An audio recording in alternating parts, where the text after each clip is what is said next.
Ju përshëndes të nderuar shikues, jemi bashkë në edicionin informativ të orës 14 në Blu Televizion.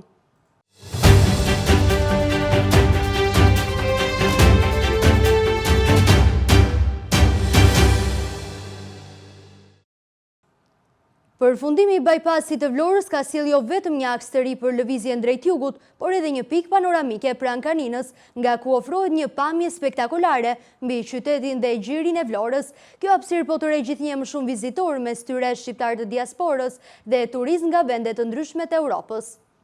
Përfundimi i bypassit të Vlorës nuk ka sjellë vetëm një tjetër aks për lëvizjen e automjeteve që i drejtohen jugut të vendit, veçanërisht gjatë sezonit turistik, por tashmë është kthyer edhe në një pikë ku mund të shijosh një pamje fantastike mbi qytetin dhe gjirin e Vlorës. Një pikë panoramike përgjatë këtij aksi në drejtim të Orikumit dhe pranë fshatit Kanin ofron për qytetarët e shumt, por dhe pushuesit vendase të huaj, një nga pamjet më spektakolare të Vlorës, si një balkon mbi qytet dhe mbi gji. Pushuesit vendas dhe të huaj e shfrytëzojnë këtë hapësirë për të bërë një foto apo video, duke marrë me vete një kujtim të veçantë nga pushimet në Vlorë. Vetë ata thonë se panorama që ofrohet nga kjo pikë është ndër më të bukurat që kanë parë, duke e vlerësuar me një fjalë fantastike. Ti jetosh të brenda në Vlorë dhe ta thuash të shprehësh që kanë ndryshuar apo jo, po që këtu është fantastike. From Spain to visit Albania. You like the view here? Vi nga Spanja, Vlora dhe Shqipëria janë vende të mrekullueshme për t'u vizituar. Më pëlqen gjithçka këtu, por sidomos kjo pamje që po shoh tani është vërtet shumë bukur. Da Padova.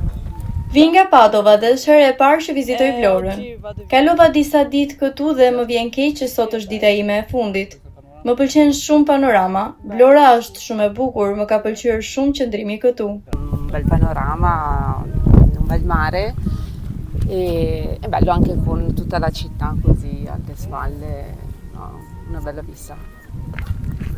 Siamo stati a Ksamil e a Imare e ci è piaciuto entrambe, ci sono piaciute, sono due realtà un po' diverse, quindi abbiamo voluto vedere un po'. Sa panoram dhe deti bukur, është hera e parë që shoh një pamje kaq magnitike. Vi për herë të parë në Vlorë.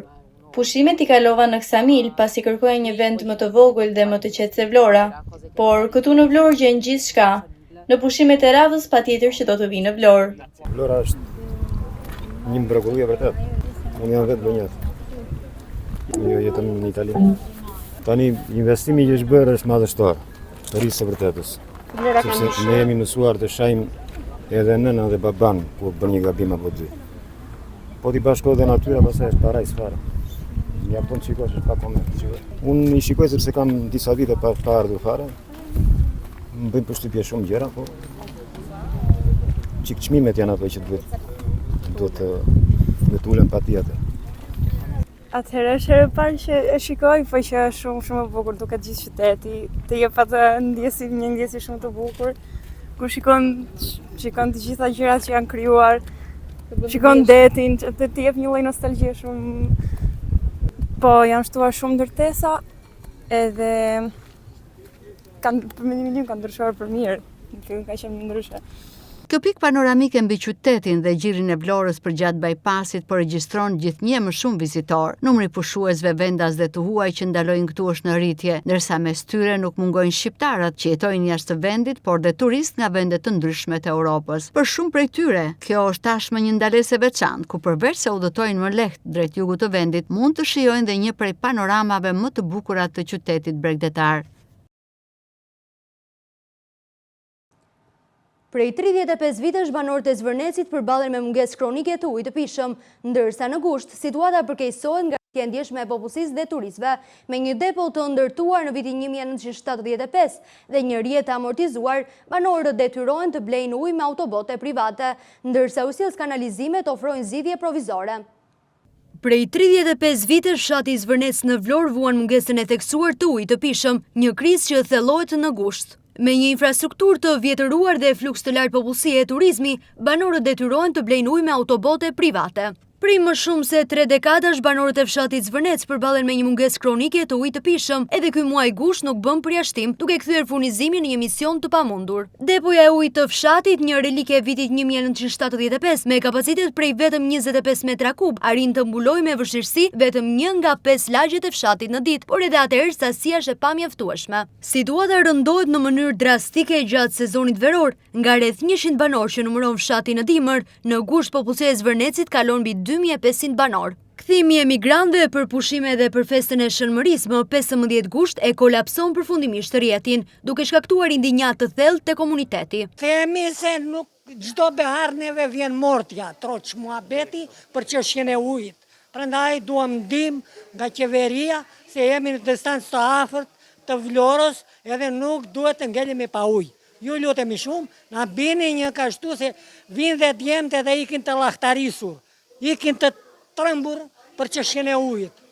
Është gjuna nga Perëndia, kanë vajtur të nxjerrin njerë gati kohë të marrin një 5 lekë shëndej, edhe këtu nuk gjen ujë për të pirë. Po është për të çuditur, janë 35 vite që kanë kaluar, janë 35 vite që ka hyrë demokracia. Çdo gjë ka, pompa ka, llastiqe lloj markash. Lloj markash kalibre 80, 100, 120 për të pru një pikë ujë, të vuajmë neve pikën e zezë. Zvërneci, që vjen 500 turista këtu në ditë. Që kur jam lindur, kam vajtur në shkollë në gjimnaz, vini me këmbë atëherë në shkollën Alidemi, kam bërë gjithë ato gjëra.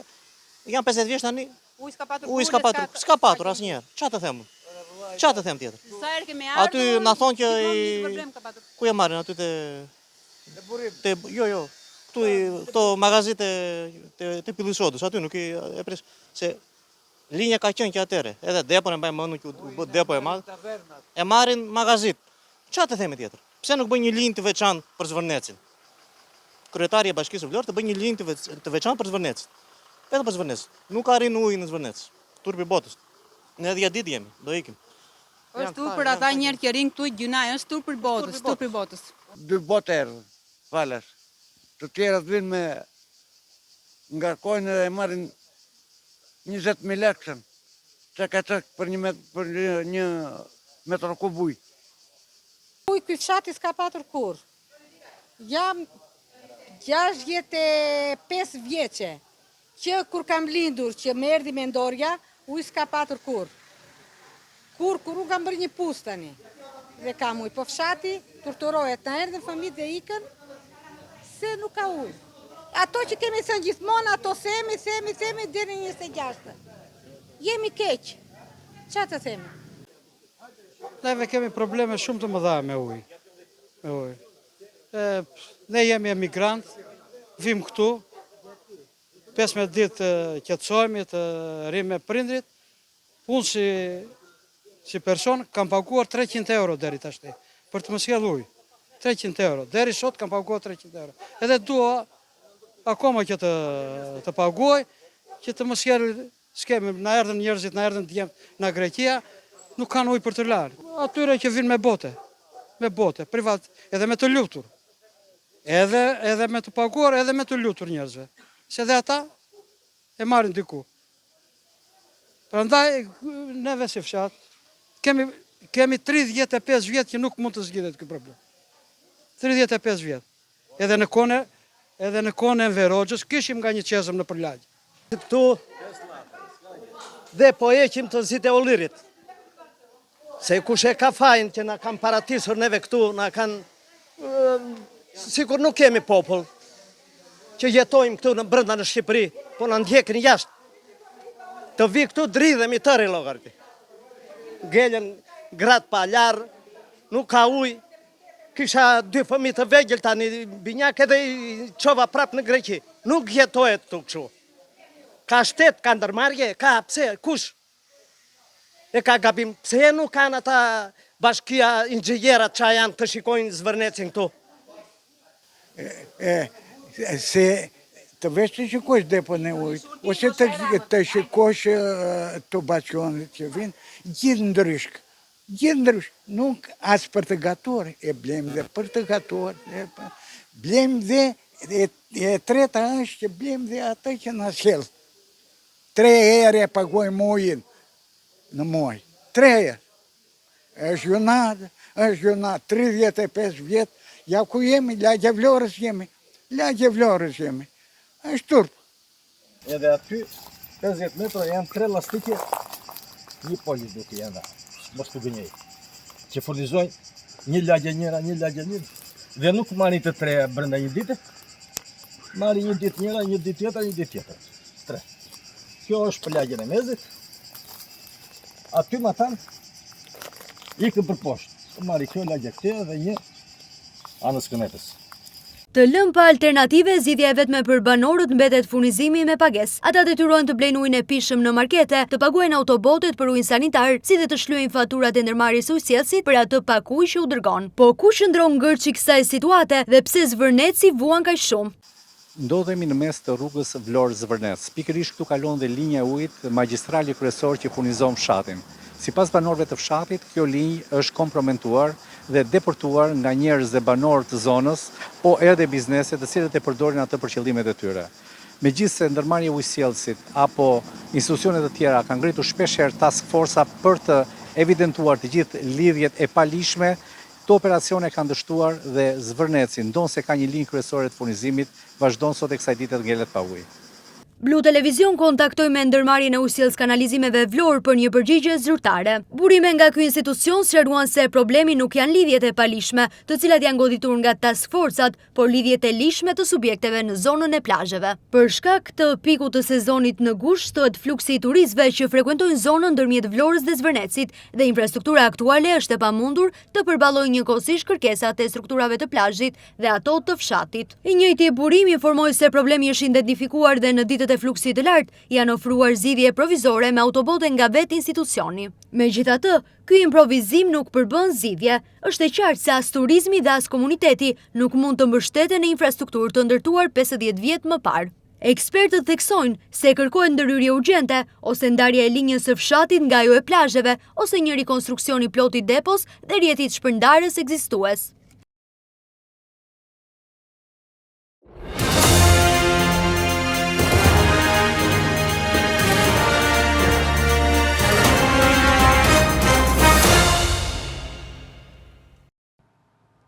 Pas seancës që zgjati për më shumë se 9 orë, gjykata e Sarandës ka lënë në burg Sokrat Vatën autorin e dyshuar të vrasjes së turistit portugez Luis Miguel Varela Mendes në Ksamil, burg pa afat dhe për 2 turq të cilët tentuan ta largonin drejt Tiranës Vatën, duke e futur në bagazhin e makinës.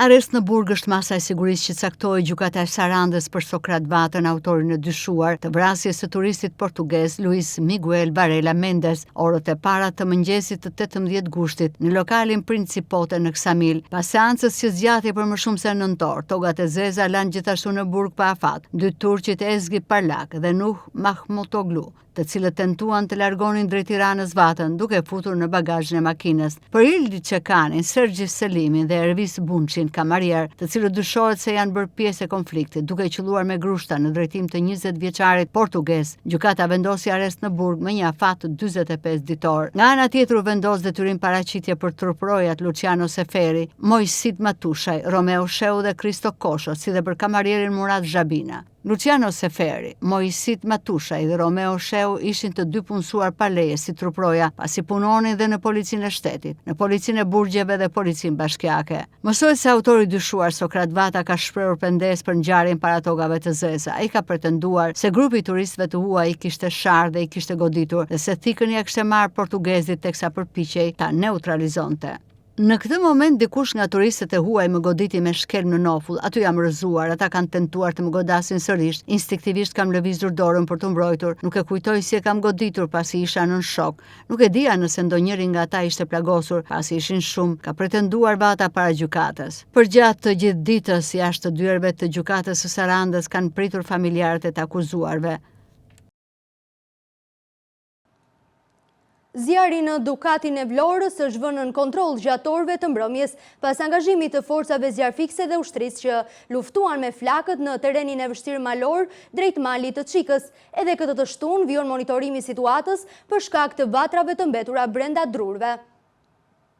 Zjarri në Dukat të Vlorës është mundur të vihet nën kontroll vetëm orëve të mbrëmjes, ndërsa forcat zjarfikse dhe ushtria luftuan me flakët për izolimin e zjarrit, i cili synoi të përhapej një ditë më parë në një sipërfaqe të konsiderueshme në drejtim të malit të Çikës. Zjarri ka mundur të izolohet derisa arriti të neutralizohet tërësisht. Sipas emergjencave të prefekturës së Qarkut Vlorë, fal angazhimit të jashtëzakonshëm të forcave të armatosura dhe forcave zjarfikse, është bërë mundur shuarja e pjesës më të madhe të batrave të zjarrit, ndërsa në terren për shuarjen e flakëve kanë operuar 70 efektiv të forcës toksore, 29 efektiv të komandës mbështetëse, 2 efektiv të policisë ushtarak dhe 2 avion zjarfikës. Angazhimi i plot i strukturave edhe për shkak të terrenit shumë të vështirë malor, i cili krijoi dhe një situatë jo të lehtë për forcat zjarfikse. Sipas emergjencave të prefekturës së Qarkut, në të 7 bashkitë situata është e qetë, pa problematika zjarri. Po monitorohet një vatër zjarri në majën e malit të Çikës, e cila u shkaktua nga një rufe e ditëve më parë. Ndërkohë në Dukat, edhe këtë të shtunë vijon monitorimi i situatës në terren, pasi shumë drur kanë brenda ende vatra të ndezura, ndaj dhe efektivët zjarfikës janë në gatishmëri të plotë për çdo ndërhyrje të nevojshme.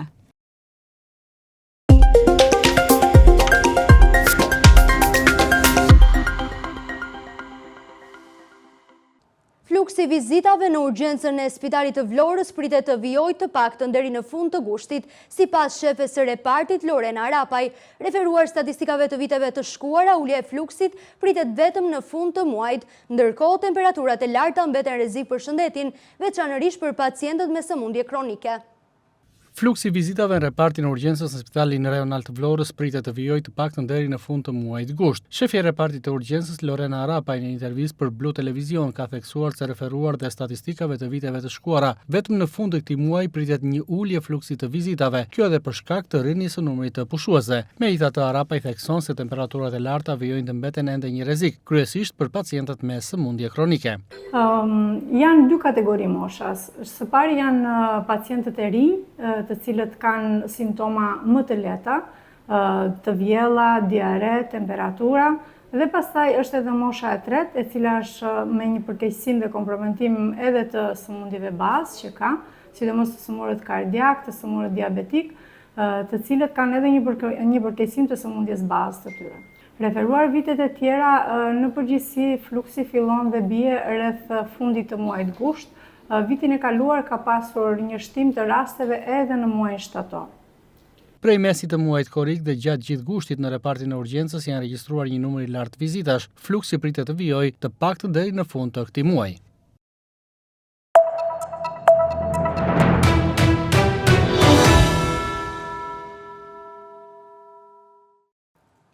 Për agnisja e vitit të ri shkollor, riapen aplikimet për regjistrimin e nxënësve në institucionet arsimore. Aplikimet do të riapen më 24 gusht dhe do të qëndrojnë të hapura deri më 7 shtator 2026, me qëllim përfundimin e procedurave të regjistrimit për vitin e ri shkollor. Ministri i Arsimit Mirela Kumbaro njoftoi sot rihapjen e aplikimeve në portalin e-Albania për regjistrimin e nxënësve në institucionet arsimore. Sipas Kumbaros, regjistrimet do të rihapen më datë 24 gusht dhe do të qëndrojnë të hapura deri më datë 7 shtator 2026, me qëllim përfundimin e procedurave të regjistrimeve për vitin e ri shkollor 2026-2027. Procesi do të jetë i hapur për regjistrimet në klasën e parë, regjistrimet në klasën e 10, si dhe për nxënësit që synojnë të regjistrohen në shkollat artistike dhe sportive. Ministri këshilloi prindërit dhe nxënësit që nuk e kanë përfunduar ende regjistrimin të shfrytëzojnë këtë periudhë dhe të kryejnë aplikimin brenda afatit të përcaktuar. Respektimi i afatit është i rëndësishëm për përfundimin në kohë të procedurave dhe për të shmangur problematikat me regjistrimin në shkollë. Siç edhe dihet, viti i ri shkollor do të startojë në datë 14 shtator.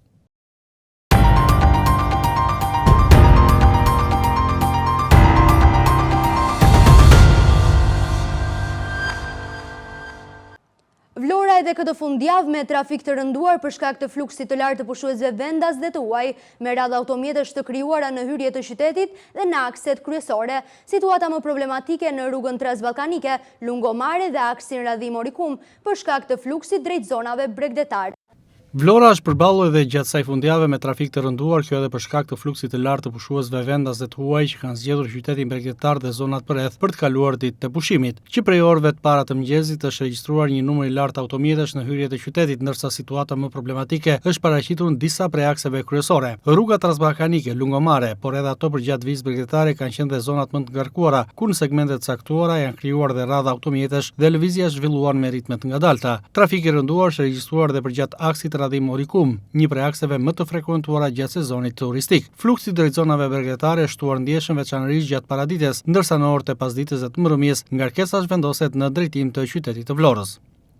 Fundjava ka sjellë sërish trafik të rënduar në qytetin e Vlorës, kjo edhe për shkak të numrit të lartë të automjeteve, por dhe fluksit të pushuesve të cilët kalojnë fundjavën në qytetin bregdetar. Rrugët më problematike vijojnë të mbeten ajo transballkanike, lungomare dhe akset rrugore përgjatë vijës bregdetare. Përgjatë gjithë këtij sezoni turistik, Vlora ka përballuar një fluks të shtuar të automjeteve kryesisht në fundjavë, ndërkohë që pritet që një situatë e tillë të vijojë deri në fund të muajit gusht. Një tjetër problem që ndikon në qarkullim mbeten parkimet e automjeteve. Në disa prej zonave më të frekuentuara përgjatë bregdetit, mjetet parkohen në dy radhë, duke ngushtuar hapësirën e qarkullimit dhe duke krijuar vështirësi për drejtuesit e automjeteve. Muaji gusht vijon të sjellë një numër të lartë pushuesish në Vlorë, çka reflektohet dhe në trafikun e shtuar gjatë fundjavës. Situata pritet të mbetet e ngarkuar gjatë gjithë ditës, kryesisht në akset që lidhin qytetin me zonat bregdetare të Radhimës dhe Orikumit, një situatë e cila pritet na shoqërojë të paktën deri në fund të muajit gusht. Të nderuar shikues, kemi mbritur në fund të këtij edicioni. Ju falenderoj për vëmendjen. Bashkë mirupafshim.